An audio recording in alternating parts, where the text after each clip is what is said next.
Nah, saya rasa ini akan menjadi akhir dari subsegmen 2 ini.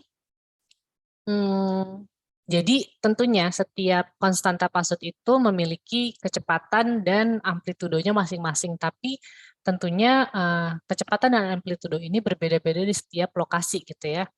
Nah, nanti kita bisa lihat beberapa konstanta itu memiliki ternyata sifat yang mirip-mirip gitu ya. Nanti kita bisa klasifikasikan ke dalam setidaknya ke diurnal, semi-diurnal, quarter diurnal, dan mungkin yang lebih kecil lagi gitu ya. Nah, ada beberapa yang memang dia langsung punya gitu ya, amplitudonya berapa atau magnitudonya berapa.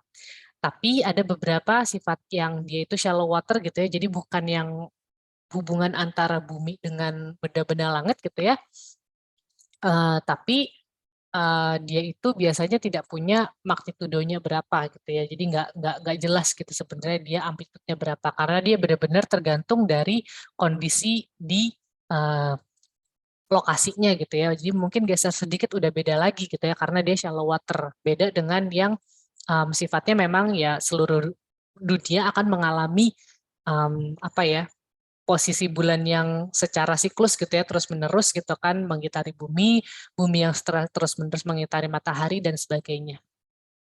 Nah, ini adalah mungkin cara membaca tabel konstanta Pasut kali ya. Jadi di sini kita punya judul konstituennya ya atau judul konstanta Pasutnya. Di sini ada penjelasannya gitu ya. Jadi kita nggak lupa gitu ya. K itu apa, O itu apa gitu kan ya. Di sini ada yang baru ya, Q gitu kan, J itu barang-barang yang kamu nggak tahu gitu ya. Nah, di sini ada speed-nya gitu ya. Kita bisa lihat di sini bahwa rata-rata ini speed-nya mirip-mirip ya, sekitar 15 derajat gitu. Itu karena dia itu konstanta yang sifatnya diurnal. Nah, agak sedikit berbeda gitu ya. Kalau misalnya kita ngitung um, diurnal atau semi diurnal di ini, apa namanya, di bumi, itu dia itu nggak pi sama 2 pi, tapi dia itu justru 2 pi ya. Di sini ada 180 derajat ya. Dan di sini 360 derajat gitu. Kenapa? Karena bumi ini kan berputar gitu ya, dari satu titik ke titik yang balik lagi sama, itu kan 360 derajat, kira-kira seperti itu ya. Nah, 15 derajat ini ternyata adalah 360 derajat dibagi 24 gitu. Jadi, nah kira-kira seperti itu. Jadi, 1 jam, dalam 1 jam dia mencapai 15 derajat gitu ya.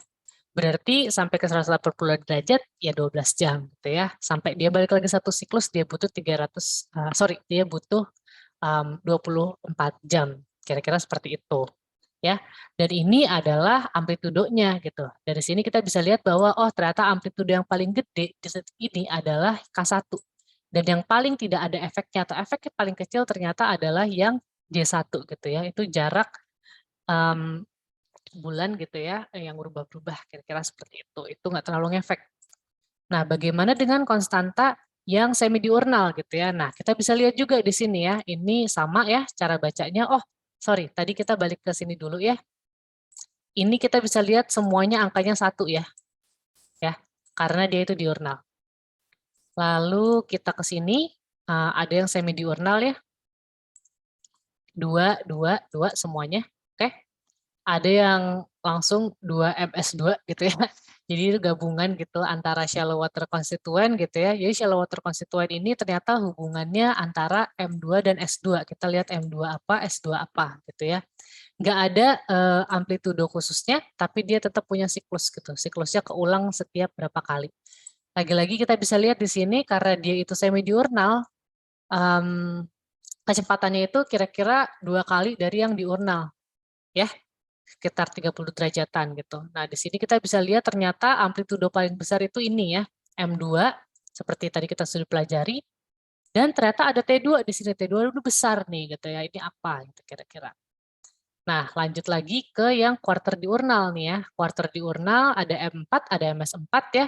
Ternyata dua-duanya ini adalah shallow water harmonic gitu. Jadi dia bukan harmonik yang terjadi antara bumi dengan bulan atau bumi dengan matahari, tapi benar-benar area lokalnya itu seperti apa. Nah, karena dia quarterly, lagi-lagi dia itu kecepatannya 60 derajat gitu ya. Jadi dia sudah mencapai 60 derajat dalam 1 jam gitu ya, cepet banget gitu kan ya. Nah, tentunya dia itu kalau dalam 1 hari berarti kan kalau quarter journal kira-kira seperti ini ya. Ya, kira-kira lebih cepat lah, 4 kali gitu. Nah, selanjutnya kita akan mempelajari beberapa argumen astronomi. Kita ketemu di segmen selanjutnya.